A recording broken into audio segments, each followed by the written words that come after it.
Welcome to Strange Weekly, your source for news of the paranormal and the unexplained. I'm your host, Toby Sells, author, veteran journalist, and lifelong student of the unexplained. Each week, I scour the world's headlines from trusted news sources.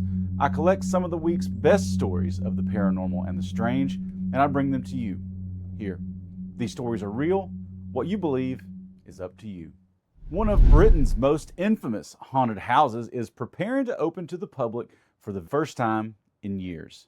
The property is Boleskine House, an 18th century estate overlooking Loch Ness in the Scottish Highlands, long associated with tragedy, occult lore, and alleged paranormal activity.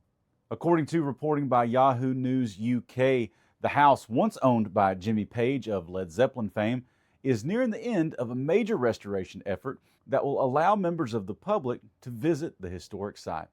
Boleskine House earned its dark reputation in the late 1800s when occultist Aleister Crowley reportedly attempted an elaborate ritual there.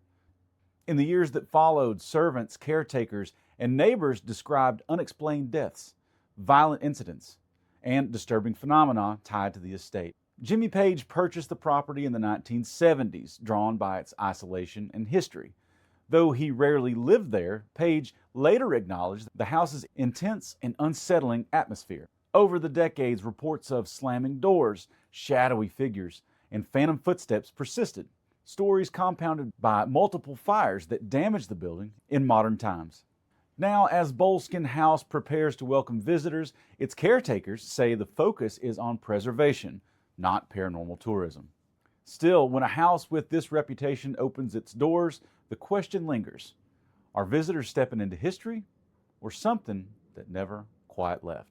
A familiar and beloved paranormal TV show is headed back into the field, this time on YouTube. According to The Hollywood Reporter, the History Channel series MonsterQuest is getting a new digital spin-off hosted by paranormal investigator Sapphire Sandalo. The new series will live exclusively on YouTube and focuses on cryptids, monsters, and unexplained encounters, but with a lighter, more personal tone than the original TV show.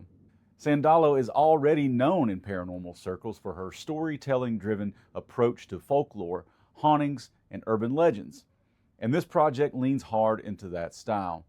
Episodes will blend on-location exploration, internet lore, and fan-submitted stories, making it feel more like a campfire conversation than a cable documentary. The original MonsterQuest aired on the History Channel in the mid-2000s and helped popularize TV investigations into creatures like Bigfoot, lake monsters, and mystery animals long dismissed by mainstream science. This new version reflects a bigger shift in paranormal media, away from cable television and toward creator-led storytelling on platforms like YouTube, where niche audiences are already deeply engaged. No premiere date has been announced yet, but production is underway. And for fans of cryptids and creatures that may or may not exist, the hunt is officially back on. This week in Norwich, England, a hospice made headlines after staff concerns over alleged paranormal activity prompted administrators to seek help from the church. At Priscilla Bacon Lodge, a facility run by Norfolk NHS Trust, employees reported a series of unexplained sightings, including what some described as a young girl in a red dress seen wandering the corridors. British media reports note that the hospice sits on the former site of Jenny Lind Children's Hospital, a detail that added to unease as staff shared accounts of unusual experiences.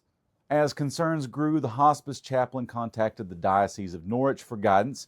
According to those reports, the request included advice and holy oil used in a religious blessing intended to reassure staff and patients. Church of England deliverance ministers were consulted and a blessing of the building was carried out. Officials stressed that no formal exorcism took place and no ordained exorcist was reported to have visited the hospice. Whether viewed through folklore, faith, or psychology, the events at Priscilla Bacon Lodge mark a rare moment where modern healthcare and the paranormal found themselves sharing the same headline. Every time the New Jersey Devils play the Seattle Kraken, they're not just playing hockey. They're fighting for something far stranger. It's called the Cryptid Cup, an unofficial fan-born trophy contested between two teams named after legendary creatures, the Jersey Devil and the deep-sea nightmare known as the Kraken. This week, the Beast from the Pacific reclaimed bragging rights. On January 25th, Seattle beat New Jersey 4-2, keeping the Cryptid Cup right where fans say it belongs, lurking in the Northwest. Now, this isn't an official National Hockey League award. There's no silver, no ceremony, just myth and fandom. The rivalry took off after Seattle joined the league in 2021. Now, there's talk the legend could grow. With Utah getting an NHL team named the Utah Yeti, some fans are wondering, could this become a full-blown cryptid conference? Because when monsters play hockey, folks, the rivalry is real and the cup is cursed. This has been Strange Weekly. I'm your host, Toby Sells. Until next time, watch the dark carefully.